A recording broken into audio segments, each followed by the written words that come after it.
अच्छा guys, mats के बाद ना सर ने अभी तक सिर्फ 2 सवाल कराए हैं। एक थोड़ा सा नया कॉन्सेप्ट है, एक थोड़ा सा पुराना है। यहाँ पर हमारे पास ना कॉन्सेप्ट आता है स्टैटिकली डिटर्मिनेंट बीम्स और स्टैटिकली इनडिटर्मिनेंट बीम्स। इसमें क्या होता है कि जब आपकी जो इक्वेशन है वो बीम से ज़्यादा हो जाए तो वो इनडिटर्मिनेंट बीम होती है, और अगर आपकी इक्वेशंस बीम से बीम के इक्वल हो जाए तो स्टैटिकली डिटर्मिनेंट है। अब स्टैटिकली डिटर्मिनेंट को सॉल्व करने का तरीका वही जो हम पुराना करते हैं, नॉर्मल काट के सॉल्व कर लेते हैं, वो आसानी से सॉल्व हो जाती है। लेकिन जो इनडिटर्मिनेंट बीम्स होती है उसमें हमें फॉर्मूले लगाने पड़ते हैं, क्योंकि वो नॉर्मली सॉल्व नहीं होती। नॉर्मल से मुराद बस काटा और रिएक्शन फोर्सेस मालूम कर ली, जैसे हम पहले करते हुए आ रहे हैं। सर मुर्तज़ा ने कराया वही वाला सवाल स्टैटिकली इनडिटर्मिनेंट का। तो इसको ना आप 4 तरीक़ों से सॉल्व कर सकते हो। स्टैटिकली इनडिटर्मिनेंट अगर ये एक सवाल है, इसको 4 तरीके हैं। एक आपके पास आ जाता है energy method, double integration, Macaulay's function, और एक और कोई फंक्शन होता है। 4 या 3 होते हैं, इसमें से कोई भी आप यूज़ कर सकते हो। तो ये वाला सवाल हम लोग करने लगे। इन लोगों ने अच्छा इन सवालों में ना रिएक्शंस मालूम करने हैं, इसके इंटरनल एंड एक्सटर्नल रिएक्शन। अच्छा इस सवाल में एक एक्स्ट्रा चीज़ है जो स्लोप और डिफ्लेक्शन मालूम करने हैं, इसलिए ये सवाल बड़ा है, वरना सवाल छोटे होते हैं। ये वाला सवाल डबल इंटीग्रेशन मेथड से सॉल्व हुआ है। इसको आप दूसरे मेथड से भी कर रहे हैं। एक ये वाला सवाल आप देख लें, ये एनर्जी मेथड है, शायद दूसरा ये कोई और मेथड है, ये वाला। हाँ, ये डबल इंटीग्रेशन नहीं हो रही है, यहाँ पर सिंगल इंटीग्रेशन है और एक फार्मूला लगा हुआ है MdM/r। ये दूसरा मेथड है, सही है। तो यहाँ पर हम डबल इंटीग्रेशन से ये वाला सवाल अभी सॉल्व करने वाले हैं। तो सबसे पहले हम लोग चेक कैसे करते हैं, देखो दो चीज़ें आपने यूज़ करनी होती हैं ये चेक करने के लिए डिटर्मिनेंट है या नहीं। सबसे पहले ना आपको एक सवाल दिया हुआ है, आपने देखते हैं नंबर ऑफ़ बीम्स कितनी है। इस सवाल में नंबर ऑफ़ बीम है 1। तो जो बीम की इक्वेशन बनती है उसको आप 3 multiply by number of beams करते हैं, मतलब 1। तो मेरा आंसर आ रहा है 3। ऐसे चेक करते हैं, मैं बता रहा हूँ। और इसकी रिएक्शन फोर्सेस कितनी है, पॉइंट बी आपकी फ़िक्स है, सॉरी ये छोटे छोटे रोलर हैं, रोलर पे एक रिएक्शन लगेगा ये करके, और ये फिक्स है। फिक्स पे कितने 3 रिएक्शन होते हैं हमेशा, एक एक्स में, एक वाई में और एक मोमेंट में, सही है। 1 2 3 4। तो आपके नंबर ऑफ़ रिएक्शंस है 4, और आपकी बीम की इक्वेशन है 3 जो हमने ऊपर निकाली है, विच इज़ नॉट इक्वल। इसका मतलब ये स्टैटिकली इंडिटरमिनेंट है और हम इसको लंबी करके सॉल्व करेंगे। अगर ये बराबर आ जाता, फ़र्ज़ करो कि यहाँ पर एक और बीम लगी हुई होती है, यहाँ पर एक रोलर और एक और बीम है। नंबर ऑफ़ बीम्स मेरी 2 हो गई और ये टोटल हो गया मेरा 6। फिर भी इक्वल नहीं आता, ये भी ज़्यादा हो जाता, फिर हम स्टैटिकली इंडिटरमिनेंट से सॉल्व करते हैं। और फ़र्ज़ करो कि यहाँ पर मेरी कुछ ऐसी रिएक्शंस आ जाती, यहाँ पे रोलर लग जाता जिसकी वजह से मेरा 6 = 6 हो जाता। तो मैं यहाँ पे सकून से इसको नॉर्मली सॉल्व कर लेता बगैर फार्मूले यूज़ किए। अब यहाँ पे हम सॉल्व करेंगे, इसको कैसे करेंगे। एक सवाल दिया हुआ है, हमने इसकी रिएक्शन डायग्राम ड्रॉ कर लिया। यहाँ पर लोड लग रहा है यूडीएल को कन्वर्ट करने के लिए कैसे करते हैं, यूडीएल को पॉइंट लोड में कन्वर्ट करने के लिए जो लोड है उसको मल्टीप्लाई करते हैं नीचे जितनी भी लेंथ पे वो लग रहा है, पॉइंट लोड में कन्वर्ट करने के लिए, सही। QL हो गया, और ये बिल्कुल सेंटर में लगता है तो इसका ये डिस्टेंस हो जाएगा L/2। जैसे ऐसे 3 रिएक्शंस हैं, RX, RA, MA और RB यहाँ पे लग रहा है, सही है। पूरी बॉडी पे summation FX summation FY moment A लगा देंगे, ख़त्म। X में सिर्फ एक ही फोर्स है तो ये 0 हो गया। Y में 3 फोर्स है, 1 2 3 1 2 3, Y में 3 फोर्स आ गई, एक इक्वेशन बन गई RA की। और मोमेंट आपका लगा दिया, मोमेंट एट पॉइंट A पर। पॉइंट A पर मोमेंट लगाओगे तो ये 0 हो जाएगा, ये भी 0 हो जाएगा, लेकिन मोमेंट ऑफ A को तो इंक्लूड करोगे, ये 0 नहीं होगा, इसको लिखना होता है आपने। मोमेंट ऑफ A आएगा आपका, एक RB मोमेंट लगाएगा और एक QL मोमेंट लगाएगा। अच्छा यहाँ पे वैल्यूज़ नहीं दी हुई Q और L की ना, तो हम सारे को सॉल्व जो है वो Q और L के उसमें ही करते रहेंगे, सही है सॉल्व। एक इक्वेशन आपकी ये बन गई मोमेंट ऑफ A की, इसको हम आगे साइमल्टेनियसली सॉल्व करेंगे। अब आपके पास एक्सटर्नली सब जो आपने सब सॉल्व कर लिया, अब आप इसको ना कहीं पे भी काट दोगे, यहाँ काट दो, यहाँ काट दो, तो काटने के बाद आपको डिस्टेंस तो पता नहीं है, तो आपका ये डिस्टेंस हो जाएगा x। ये हम सर मुर्तज़ा करवाते थे, हमने किया हुआ पहले से, हमने काटा, डिस्टेंस हो गया x। हमारा जो लोड है वो चेंज हो जाएगा क्या, QX में, क्योंकि हमें नीचे का L के बजाय अब वो हो गया x। और हमारा x में आपको लिमिट आपको पता है कि हमारा x यहाँ पर 0 है, और अगर एंड पर जाते हैं तो हमारा x हो जाएगा 0 से L तक। x हमारा मैक्सिमम L तक जा सकता है, ये हमें पता है, हमने बीच में कहीं भी काट दिया, सही है। ये x/2 हो गया, ये लोड आपका जो x पे लग रहा था, ये पॉइंट लोड पे हमने QX लगा दिया, सही है। और इसका डिस्टेंस ये कितना हो जाएगा, x/2, और x/2 क्योंकि x के सेंटर में लगेगा। वापस वही working, summation FI, summation FX तो 0 ही लगेगा इसका, सही है, क्योंकि है ही नहीं x में, एक ही फोर्स लग रही थी। काटेंगे तो सिर्फ शेयर लगती है नीचे और मोमेंट लगेगा। समीशन एफ वाई, वाई में कितनी फोर्स लग रही है, R A Q X V, V की शेयर की आपकी एक इक्वेशन आ गई, ये शेयर आपने याद रखना है, सही है। दूसरा हम मोमेंट एट पॉइंट ओ लगाएंगे, ये पॉइंट आपका ओ है, या मोमेंट लगाऊंगा तो मोमेंट एट ओ या मोमेंट एट एक्स भी बोल सकते हैं, प्लस मोमेंट एट ए, और ये आर ए मोमेंट बनाएगा, क्यू मोमेंट बनाएगा आपका, ये मोमेंट बनाएगा।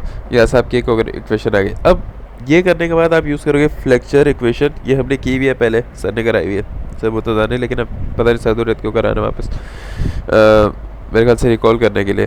तो ये आपकी इक्वेशन होती है, वाई डैश का मतलब है double derivative, D Y square upon D X square, इसका मतलब है, सही है। यहाँ पे इंटीग्रेट एक बार करूँगा तो ये वाई वन डेरिवेटिव बन जाएगा, मतलब D Y over D X बन जाएगा। एक और बार इंटीग्रेट करूँगा तो ये सिर्फ वाई बन जाएगा, सही है। ऐसे करते हैं इसको, ये किया हुआ आपको अभी याद आ जाएगा, ऐसा ऐसा मुझे भी नहीं आ रहा था। तो m यहाँ पर आपके पास ये इक्वेशन है, ये रट्टा मार लेना, फ्लेक्चर इक्वेशन है, डेरिवेशन भी होती है शायद इसकी। m की जगह आप ये वैल्यू रखोगे, आर ए वाली सारी, ये वाली सारी इक्वेशन रख के आप इसको डबल इंटीग्रेट करोगे। एक बार इंटीग्रेट किया ये आ गया, दूसरी बार इंटीग्रेट किया ये आ गया। मैं थोड़ी सी इंटीग्रेशन बता देता हूँ। देखो integration with respect to x होगा, सही है। यहाँ अगर मैं इसको x करता हूँ, इंटीग्रेशन dx, आर ए बाहर आ जाएगा, x की इंटीग्रेशन होगी एक्स स्क्वायर अपॉन टू, तो R A X square upon two. यहाँ पर भी q बाहर आएगा, X cube upon three, X cube upon three, और ये वाला 2 मल्टीप्लाई बाई 6 हो गया, और एम ए का एम ए एक्स हो जाएगा। जब यहाँ पर डी एक्स आएगा इंटीग्रेशन, तो एम ए बाहर आएगा, और integration D of D x x होती है सिर्फ, प्लस कॉन्स्टेंट्स लाजमी डालना है अपने, C1 और C2 अपने लाजमी डालना है। सेकेंड इंटीग्रेशन भी एक बार बता देता हूँ इसकी। अगर मैं सेकेंड इंटीग्रेशन करता हूँ तो आर ए बाहर आएगा, X cube upon three, X cube upon three, और ये वाला 2 मल्टीप्लाई बाई 6, इस तरह इंटीग्रेशन हो जाएगी। बेसिक है, मैंने बता दिया। बाउंड्री कंडीशन क्या चीज़ होती है आपको खुद ही देखना होगा हर सवाल में। अच्छा, ये BC बाउंड्री कंडीशन जो है इसमें क्या है आपको खुद ही देखना होगा। देखो x0 पे y डेरिवेटिव 0 है, x0 पे y 0 है, और xl पे y 0 है। ये कैसे हो रहा है? देखो यार, ये आपको खुद ही देखना पड़ेगा। ये एक फिक्स सपोर्ट है, सही है, ये एक बिल्कुल फिक्स सपोर्ट है, और यहाँ पर ये रिएक्शन फोर्स RA ने इसको पकड़ा हुआ है। देखो x जब 0 होगा तो y आपका, वही बिल्ली लड़ रही है बाहर कैन पे, पता नहीं क्या कर रही है, बड़ी खतरनाक आवाज़ आ रही है। तो यार देखो x 0 होगा तो y क्या चीज़ है, मतलब क्या है कि x यूँ है, y यूँ जा रहा है। देखो पॉइंट यहाँ पर ना रिएक्शन फोर्स लग रही है, यहाँ पर ये बीम नीचे जाएगी ही नहीं, और ना यहाँ पर ये बीम स्लोप बनाएगी, डिफ्लेक्शन भी नहीं होगी। ऐसे बता देता हूँ कि देखो dy बाई डी एक्स है, सही है। जब x आपका 0 है तो आपका dy बाई डी एक्स भी 0 हो जाएगा, और x आपका 0 है तो y भी आपका 0 होगा, क्योंकि यहाँ पे फिक्स सपोर्ट है, ये नीचे जाएगा ही नहीं। तो जब आपका x 0 है, जब आपका स्टार्टिंग पॉइंट है, तो वहाँ पर आपका y डेरिवेटिव भी 0 होगा, और x 0 है तो आपका y डिस्टेंस भी बीम का 0 होगा। पहले ये समझ लो, सही है। यहाँ वापस देख लेते हैं एक बार, यहाँ वापस देख लेते हैं। ये देखो इस पॉइंट पर रिएक्शन फोर्स लग रही है RA, फिक्स सपोर्ट है। इसका मतलब इस पॉइंट पर x = 0 पे ये बीम स्लोप बना ही नहीं पाएगी। यहाँ पर इस पॉइंट पर नहीं बनाएगी, यहाँ बनाएगी, यू नीचे होगा, यू बनाएगी ना, सेंटर में लगेगा तो बिल्कुल यूँ बनेगा। तो ये डिस्टेंस कितना है, ये डिस्टेंस है y, सही है। तो यहाँ पर कितना है, y 0 है, यहाँ पर क्या है, y मैक्स है, ये तो दिख रहा है मुझे, सही है। यहाँ पर भी मेरा y 0 है, सही है ना। यहाँ पर भी रिएक्शन फोर्स है ना, RA RB, तो जहाँ भी रिएक्शन फोर्स लगी रही है यहाँ पर भी मेरा y 0, यहाँ पर भी y 0। तो मैं बोलूँगा मेरा जहाँ पे XL है वहाँ पर y 0 है, और जहाँ पर मेरा x 0 है वहाँ पर भी y मेरा 0 है, और मेरा x का कोई डिस्टेंस है जो मैं निकालूंगा वहाँ पर मेरा y मैक्स लाई करता है, जो कि ये वाला पॉइंट है, सही है। और एक और चीज़ है कि देखो dy बाय dx में अगर x की वैल्यू l है, मतलब यहाँ इस पॉइंट पर, तो इस पॉइंट पर स्लोप की कोई इक्वेशन बनेगी लाजमी, क्योंकि x 0 नहीं है, x की वैल्यू है l, तो dy बाई dl एक इक्वेशन बनेगी। लेकिन शुरू वाले पॉइंट पे जहाँ पर x ही आपका 0 है तो वहाँ आपका स्लोप भी 0 होगा, तो इसलिए हमने एक ये एक्स्ट्रा पॉइंट इंक्लूड किया यहाँ पर कि x 0 व्हेन y 0 होगा जब x 0 होगा। ये बहुत सिंपल चीज़ है, आपको थोड़ा समझना पड़ेगा। तो समझ आ गया, नहीं तो समझ लेना, नहीं तो अगले कुछ सवाल में समझ आ जाएगा। पुटिंग इन इक्वेशन 3 अब क्या है, देखो y डेरिवेटिव मेरा किस इक्वेशन में आ रहा है, इस इक्वेशन में आ रहा है, इक्वेशन नंबर 3 में, तो मैं इसको ज़ाहिर है इक्वेशन 3 में ही डालूंगा। जब मैं इसको इक्वेशन 3 में डालूंगा तो मेरा C1 की वैल्यू आ जाएगी 0, और मेरा y किस में आ रहा है, y मेरा इस वाली में आ रहा है 4 में, तो मैं इसको 4 में डालूंगा तो मेरा C2 भी आ जाएगा। अब C2 आने के बाद मेरी एक इक्वेशन बनती है x is equal to L और y इज इक्वल टू 0। इसको मैं कौन सी इक्वेशन में डालूंगा, इसको मैं डाल दूंगा, देखो y तो मेरा यहाँ पर है, इस हायर है 4 में डालूंगा ना y मेरे इसमें सिंगल डेरिवेटिव, इस पे डबल डेरिवेटिव है, इस पे y है, तो मैं इक्वेशन 4 में x l डाल दूंगा, y को 0 डाल दूंगा।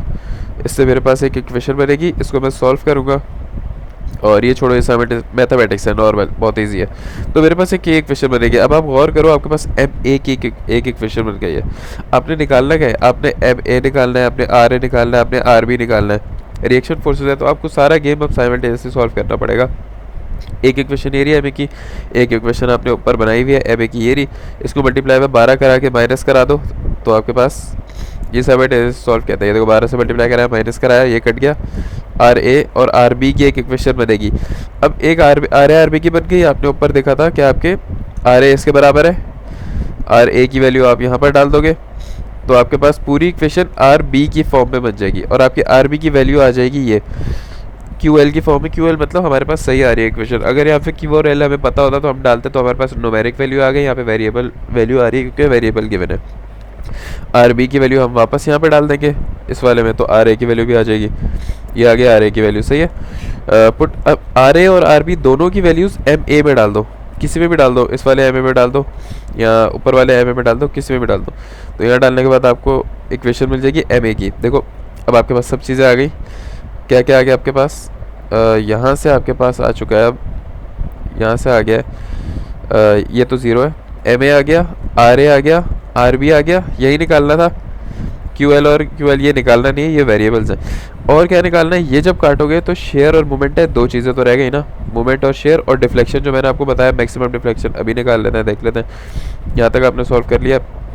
Putting values of reaction in, यहाँ पर आपके पास ऊपर वी की एक इक्वेशन बनाई थी हमने, जब इसको काटा था ना, काटने के फ़ौरन बाद हमारे पास बनी थी, कहाँ पे काटा था, ये रहा, यहाँ पे काट दिया। ये देखो v की एक इक्वेशन बनी यहाँ पर, और मोमेंट की एक इक्वेशन बन गई है यहाँ पर, सही है। यहाँ पर आर ए पता है, आर बी पता है, एम ए पता है, R A R B M A की वैल्यू डालो तो v की इक्वेशन बन जाएगी, और एम मतलब v की वैल्यू आ जाएगी, बल्कि वेरिएबल वैल्यू, क्योंकि यहाँ पे वेरिएबल गिवन है क्यू और एल।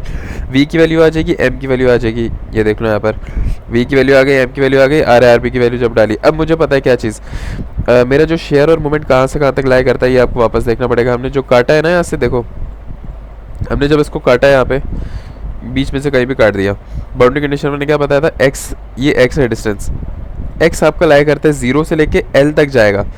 काटने का मकसद सिर्फ ये होता है कि यार कहीं से भी काट सकता हूँ, मैं 0 पे भी काट सकता हूँ, मैं l पे भी काट सकता हूँ, मैं l/2 पे भी काट सकता हूँ।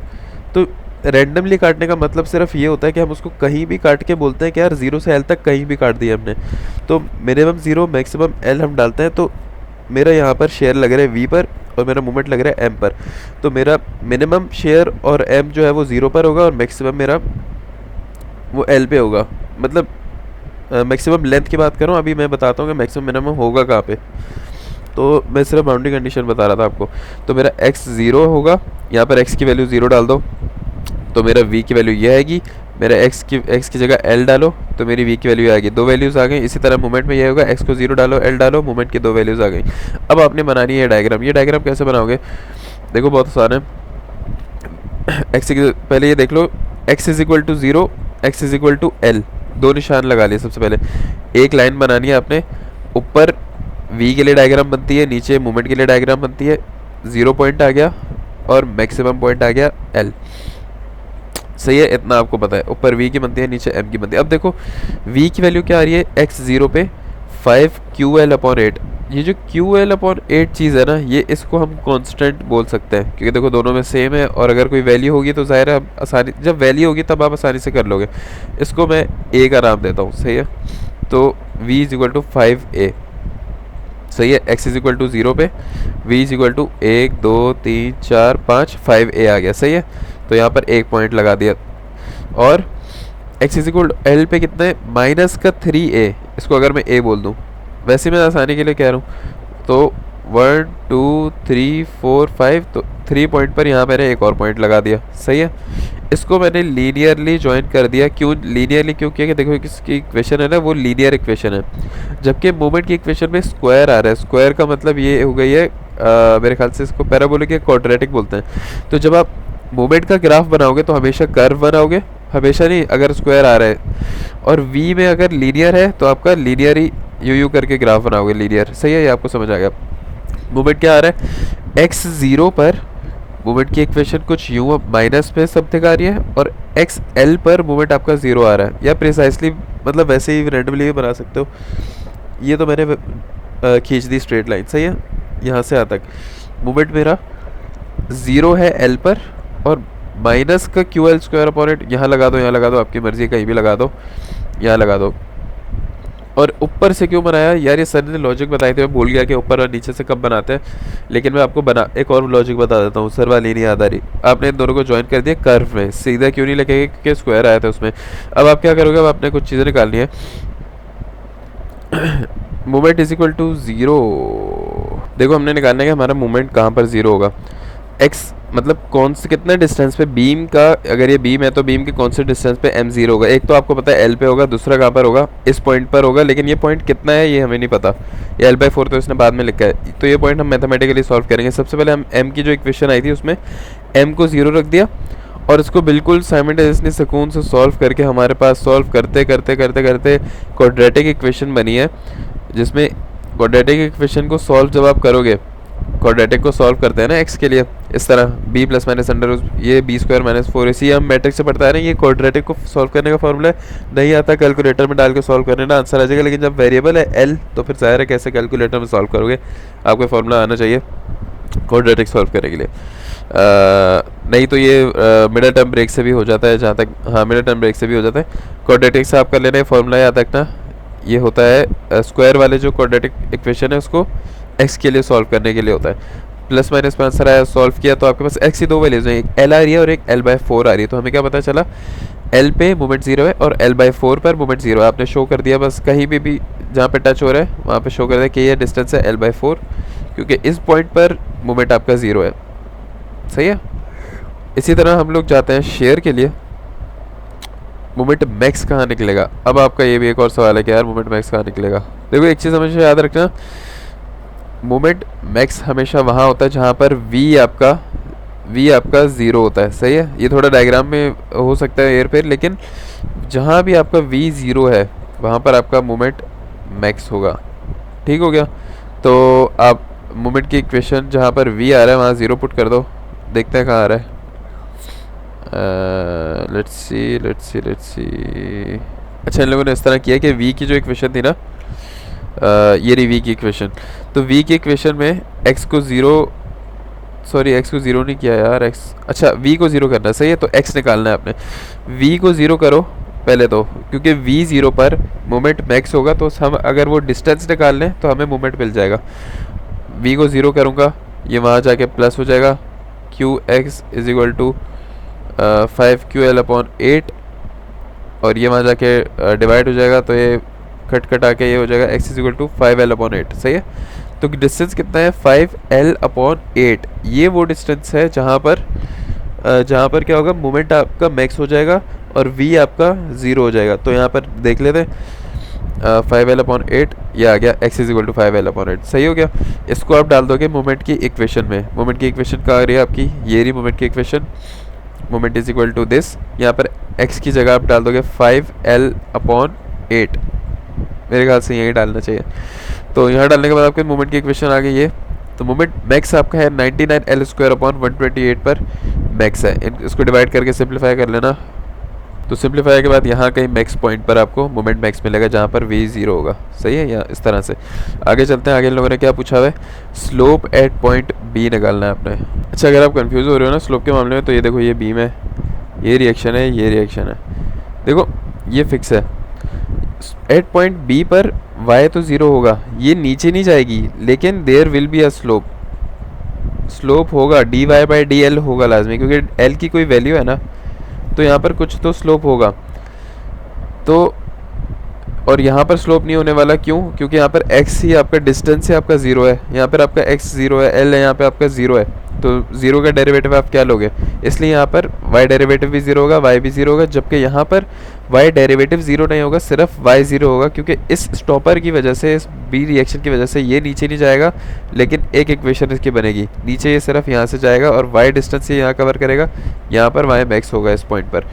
सही है। तो पॉइंट बी पर अगर मैंने स्लोप निकालना है तो बी पर मेरा x की वैल्यू है l और y डैश में निकाल लूँगा। y डैश कौन सी इक्वेशन में था? y डैश मेरा था इस वाली इक्वेशन में y डैश था, इस वाली इक्वेशन में मैं डाल दूँगा वैल्यू, y डैश वाली वैल्यू में इक्वेशन में मैं डाल दूँगा किसकी? मोमेंट की वैल्यू। सही है। y डैश मैंने निकालना है, x की वैल्यू मैंने x के बजाय मैंने l रख दिया, और क्या क्या है, और जो मोमेंट है एम ए इसकी भी वैल्यू डाल दी है, इसलिए इक्वेशन लंबी हो गई है, ये एम ए। सही है। और C1 की वैल्यू 0 रख दी और x की जगह l डाल दिया, तो इसमें कंफ्यूज नहीं होना, इसलिए इक्वेशन लंबी हो रही है, एम ए की वैल्यू डाली हुई है यहाँ पर।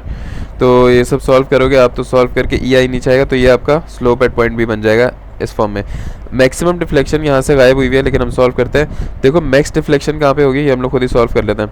ये देखो मैक्स डिफ्लेक्शन का मतलब है, मैक्स डिफ्लेक्शन वाई मैक्स मांगा हुआ है। सही है। तो वाई मैक्स ज़ाहिर है वैसे तो सेंटर में होगी, देखने से पता चल रहा है, क्योंकि सेंटर में फोर्स लग रही है। ये वाई मैक्स है, ये आपने मालूम करना है। अब वाई मैक्स कहाँ पर होगा? जहाँ पर मोमेंट मैक्स होगा।